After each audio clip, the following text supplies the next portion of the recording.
శరీరంలో లైపోయిపోయినాడు వెంకటేశ్వర స్వామి. అందుకే తిరుపతికి అన్ని శక్తులు వచ్చినాయి. అమ్మకి మొక్కుకుంటే తప్పనిసరిగా మీరు మొక్కు తీరుతాయి. చూసావా ఎలా మారింది తిరుపతి?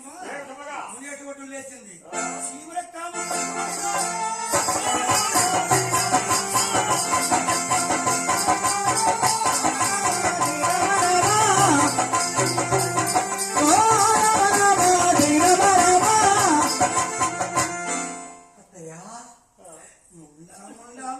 ముండని దూషించావే మేనంత తప్పలేదు. ఇదిగో నీ పెద్ద కుమారుడు గోపురాజు తెలుసు, అడవిలో పెద్ద పులు వేసిందట. అత్తయ్య నిన్ను ఏం అడగడలేదు. పసుకుంకాము నన్ను పెట్టదమ్మా.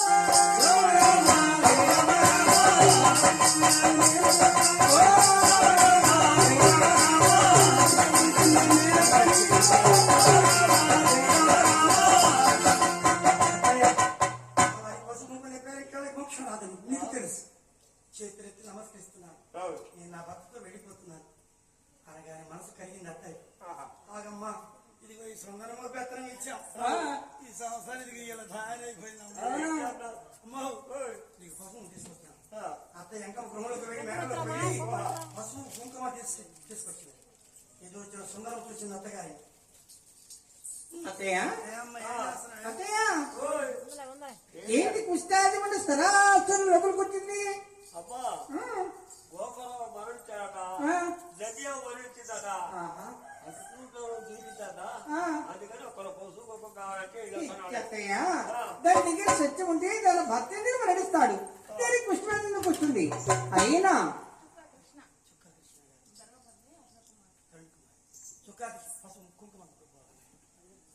చుక్కా కృష్ణ గారు అదే హరిశ్చంద్ర మా గురుగారు అంటారు, వంశము నిలుపనే కదా చుక్కా వారు.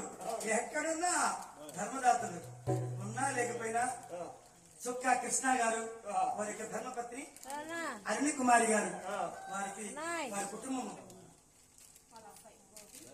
వారి అబ్బాయి గోపి కుమార్తె గమ్య గారు.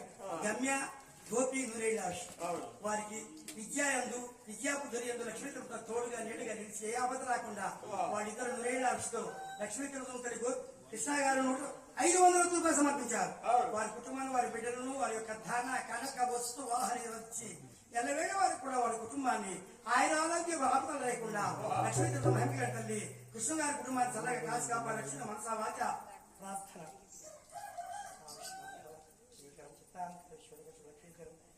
సుమంగళి భవ ఆయుష్మాన్ భవ.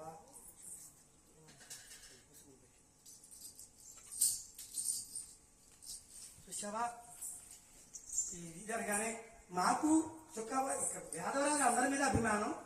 మాకు అన్నదమ్ములు కాబట్టి మేము కూడా మా ముత్తాత యాదవరాజు, మా ఇంటి పేరు చవలవారు. మా చవలవారు యాదవరాజు ఒంగోలులో ఉన్నారు. బస్ స్టాండ్ ఎదురు 60 రోడ్లు ఎక్కువ మంది చవలవారు యాదవ్. కానీ తర్వాత విష్ణు హరిదాసులు పిల్లలు చేసుకుని మేము గుడి రామగారి పూజారులుగా ఇప్పుడు పూజారులుగా మిగిలిపోయిన వైష్ణవ హరిదాసులు అయిపోయాం. అయినా వంశం పేరు ఎక్కడ పోతే ఆ చవల మాత్రం అంతే ఉంచుకున్నాం. మా ఇంటి పేరు మా చవలవారందరూ యాదవరాజులని మా ముత్తాత భద్రరాజు గారు చెప్పారు. ఇది నిజం. తల్లి కదిలింది చూసావా? తల్లి కదిలి వస్తుంటే పసుపు తీసుకొచ్చిన అత్త ఎక్కడ వచ్చింది? ఎవరెవరు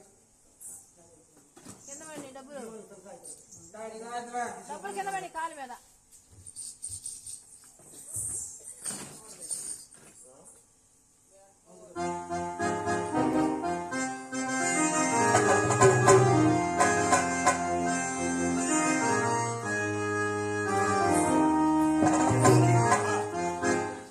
పసుపు కుంకుమ గడపట్లో పడింది. ఆ గడపట్లో పడిందని చెప్పి వెంకమ్మ సుందరం ఏం చేస్తుంది? పసుపు కష్టం అని చెప్పి చీపుడుతో ఊడుస్తుంది. ఆ చీపుడుతో ఊడుస్తుంటే ఆ తల్లి కదిలింది, ఇంటికి వచ్చేసింది. ఆ తల్లి వెంట ఎవరు వస్తున్నారు? అత్తవారి యొక్క లక్ష్మణదే ధనలక్ష్మి అంటే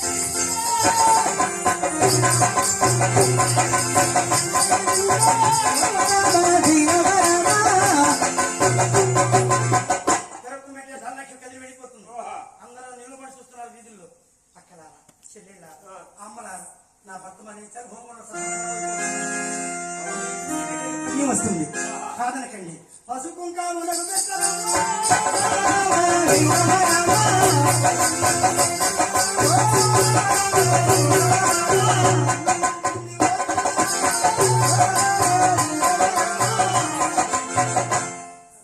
చూసావా? అందరు తలుపులేస్తున్నారు అన్నయ్య. మంచి మాట నాకు చెప్పబడుతున్నాం. ఎవరైనా స్త్రీలు కానీ పురుషులు ఒడవకూడదు. స్త్రీలు గడపట్లో చీపులు తగిలి ఒడవకూడదు. ఇంట్లో లక్ష్మి మీకు తెలియకుండా వెళ్ళిపోతుంది. బీరువాలపై డబ్బులు, బీరువా లోపల ఇరువు పైన డబ్బు పెట్టకూడదు. ఎన్ని పెట్టినా ఏదో ఖర్చు వచ్చి బయటకు వెళ్ళిపోతాయి.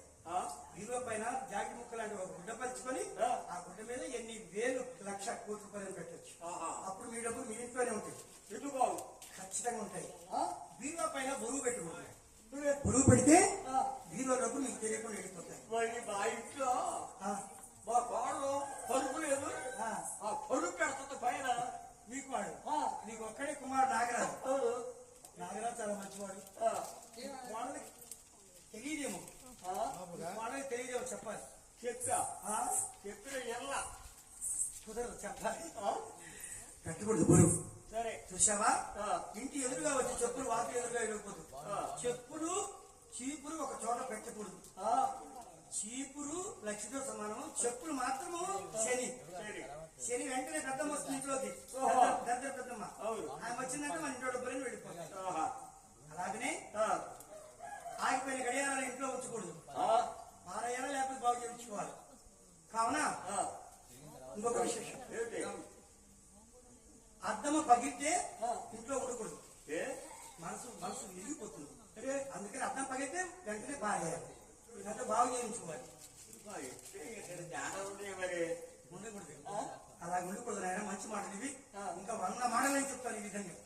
అలాగనే మంచి జరగాలని కోరుకోవాలి. మీరందరూ బాగుంటే మేము బాగుంటాం అని ప్రతి మనిషిని బాగుండాలని కోరుకోవాలి. అలా మనకు తెలిసిన మాట అందరికీ పంచిపెట్టి చెప్పాలి. లక్ష్మి ఉంటేనే ఏ పని చేసేది. లక్ష్మి లేకపోతే ఏమీ చేయలేదు. అలాగని చెప్పి పిల్లలకి నరదృష్టి ఎప్పుడు తగ్గుతుంటుంది, ఇంటికి నరదృష్టి తగ్గుతుంది.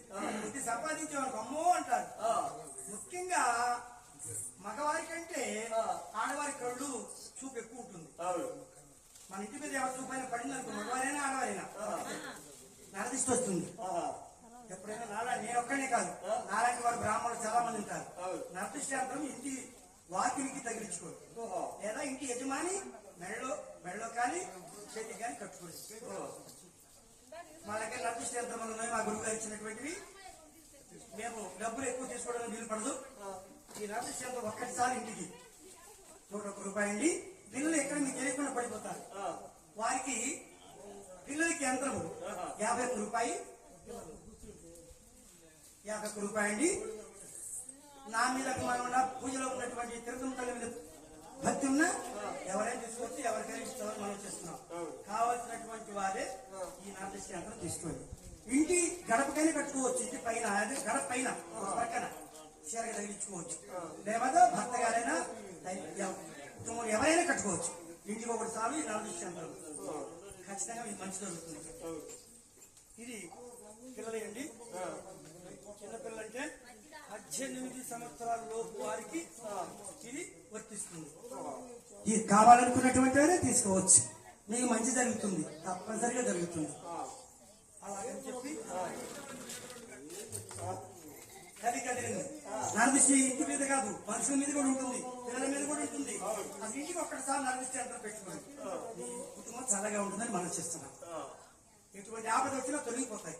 తల్లి కదిలిన తమ్ముడు అది కదిలి వస్తుంటే అందరూ చూస్తున్నారు, తలుపు వేస్తున్నారు.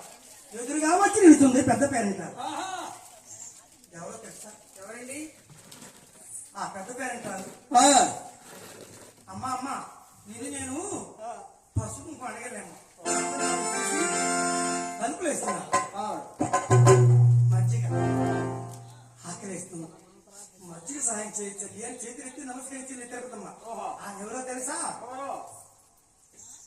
ఆమె పేరేమిటో తెలుసా? కదిరాముడు రాజులు కాటవరాజు, కోడి రాజు పెద్దిరాజు వంశానికి చెందిన ఆ కులము యాదవరాజుల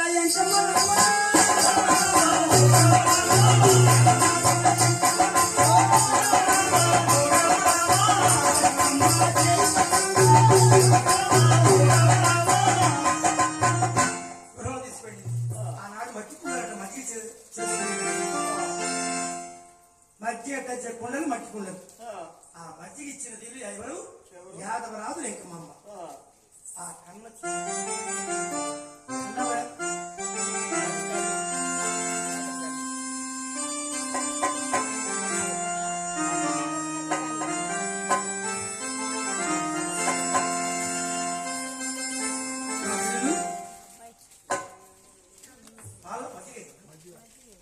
నా చెల్లి కోటేశ్వరమ్మ ఈ యొక్క అమ్మవారి యాదవరాజుల శ్రేణిలో మధ్యకిచ్చినటువంటి తల్లిని ఆ తల్లి పల్లెల వేళ ఆ తల్లి కొనుకు వస్తుంది. మా చెల్లెలకి ఈ నా చెల్లెలు మా అమ్మాయి మా యొక్క వెంకటరత్నమ్మ వాడమ్మ కోటమ్మ చెరుకుపల్లి.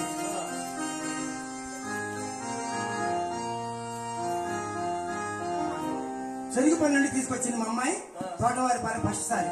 ఆ తర్వాత కీతూరు పాలెం, పొల్లూరు పాలెం, వాడలేవు అన్ని 18 పాలెలు చేసాం.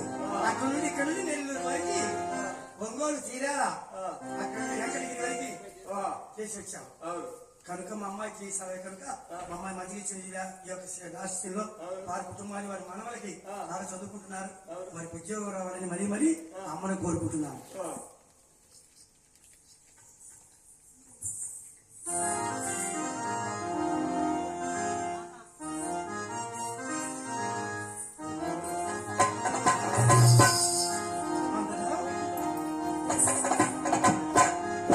ఎప్పుడైతే ఆ వీధిలో నుండి ఆ పసుపు చీర తీసుకొచ్చి ఏం చేసింది జాతరమ్మ? ఏమి పసుపు కుంకుమ చీర అమ్మవారి ఒడిలో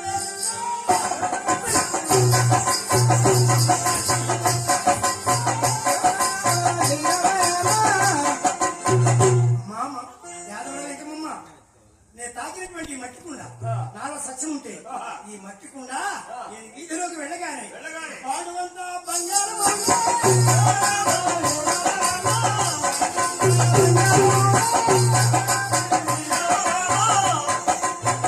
బండారు చలిందో ఆ యాదవుడు కూడా మట్టికుండా బంగారం ఇప్పింది ఎదురింటా చూసింది లక్ష్మి అబ్బా నా బ్రాహ్మణుడు ఒంగోలు నుంచి వచ్చాక అది నిద్రపోయా కూర్చో అమ్మా పేరు పేరు రాలి నేను కూడా ఏదో నీ దేవుంటే కొట్టుకుంటున్నామ్మా ఆ వెంకటేశ్వర అత్తవారి లక్ష్మి సగం యాదవరాజుల గృహంలో సగం ముత్తరాజుల గృహంలో నిలిచింది ఇక ఆ తల్లి చదువుకున్న తల్లి ఆనాడు బ్రిటిష్ పరిపాలన గ్రామాధికారులు ఆటుంటేనే హోమంలో వరగిస్తారు చూసావా ఆ కరణం గారు దాపుకొచ్చింది కరణం గారు నేను హోమంలో అయిపోతున్నాను రాయండి బాబు ఏంటండి చూడరా ఆయా గుర్తేరాండి చేయండి నీ జీతం వాడికి చూస్తానే అనుకుంటే మనం మొత్తం గారు అందుకే బయటికి నెట్టమన్నా నేను జాగ్రత్త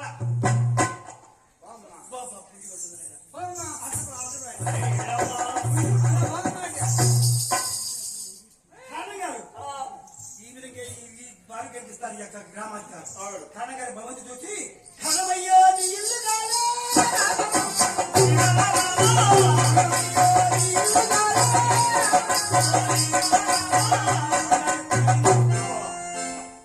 కరణం గారి భవంతి ఆకాశానికి మంటే దేవుడు బాబోయ్ కరణం గారి కాలిపోతున్న దేవుడు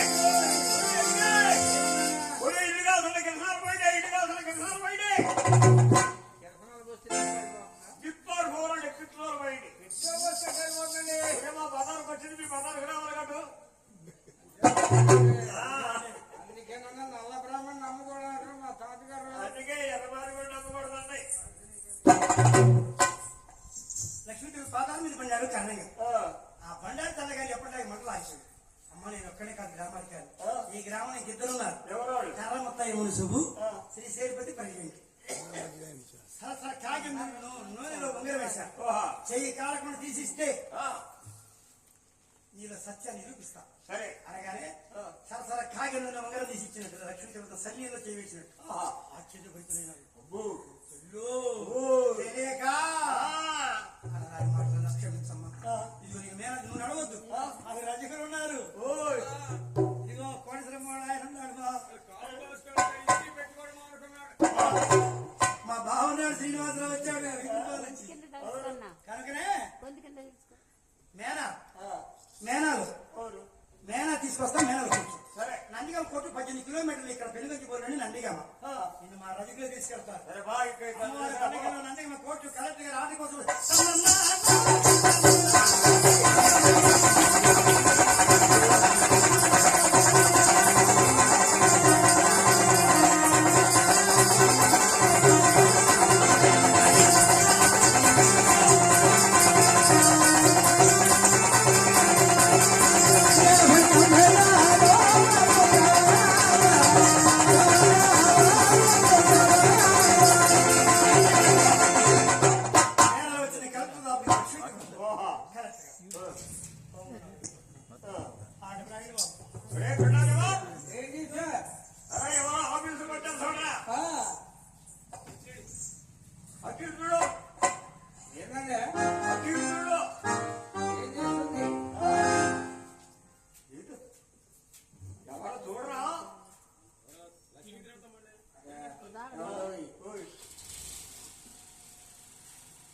తిరుపతమ్మ తల్లి ఆమెకు ఇష్టమైనది వచ్చింది తన భర్త చనిపోయాడట ఓంగొండవరం అనేది సెలవడానికి వచ్చింది సార్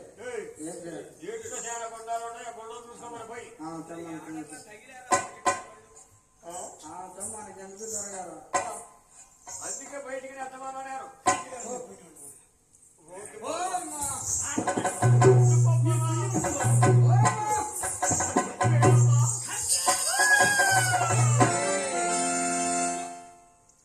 కుర్చీ దిగి 3 అడుగులు భూమిని ఎప్పుడు మోగుతున్నావు కలెక్టర్ గారు కలెక్టరో నీ కళ్ళు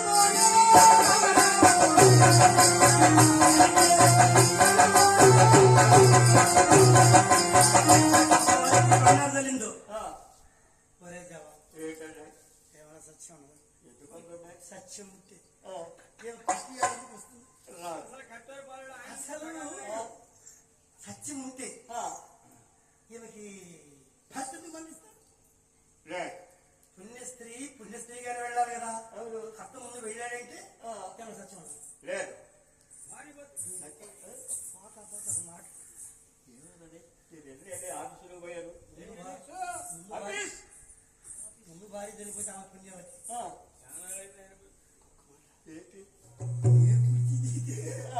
నా రేతులు పోతే శపిస్తుంది ఆమె. నేను విన్నాను. ఎట్లా నువ్వు విన్నావా వాడు చెప్తే విన్నావా? నేను ఎవరు మాట విన్నాను. వాడి మాటలు ఏమన్నా నేను వింటేనే చెప్తాను, చూస్తేనే ఏమంటే జవాను కరెక్ట్ గాను జవాను కూర్చున్న కార్యక్రమం ఎట్లున్నాయా ఈ రెండు లక్షలు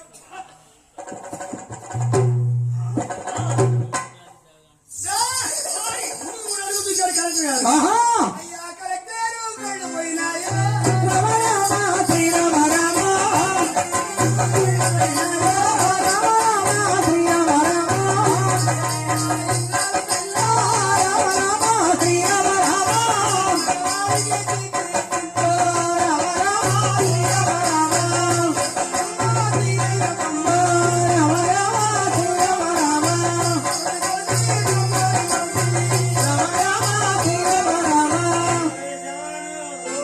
నా కళ్ళు పోయిరా దేవుడు.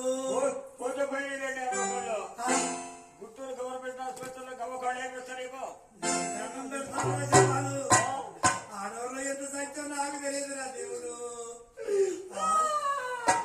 నా రేతులు కనిపించలేదు. నా కళ్ళు పోయిరా దేవుడు. నా కళ్ళు పోయి నేనేడుస్తుంటే నువ్వేడ్చేది ఎందుకు? ఏంటిగా ఆడవాళ్ళ ఎంత సత్యం నాకు తెలియదయ్యా. అవును బాబాయ్. ఆడవాళ్ళు కొట్టగా ఆడవాళ్ళు కొట్టకూడదు. కొట్టకూడదు అసలు. కొడితే కొట్టు అష్టలక్ష్ములు ఆడవాలి. అవును దయలక్ష్మి, ధనలక్ష్మి, భాగ్యలక్ష్మి, ధాన్యలక్ష్మి అందరూ ఆడవాలి కదా. అష్టలక్ష్ముల్లో కనీసం ఇద్దరు ముగ్గురైనా మన ఇంట్లో ఉంటే మనకు లక్ష్మి ఇచ్చేది. పూజ చేయండి ఏది రాదు. రా కొన్ని కొంచెం పురుషులు దాని కొంచెం బిడ్డలు అనేది అందుకే కదా. లక్ష్మి మన ఇంట్లో నిలవాలంటే ఆడవారిని ఎక్కడ ఏడిపిస్తారో, కన్నీళ్లు భూమి ఎందుకు రాలుతాయో అక్కడ దరిద్రం ఉంటుంది. దీన్ని పెట్టినా అక్కడ దరిద్రం ఉంటుంది. ఎందుకు దరిద్రం? ఇంకా రేయ్, అసలు ఎందుకు దొరికినది? అయ్యా అందుకే వాతండి మేము పడి వస్తుంది.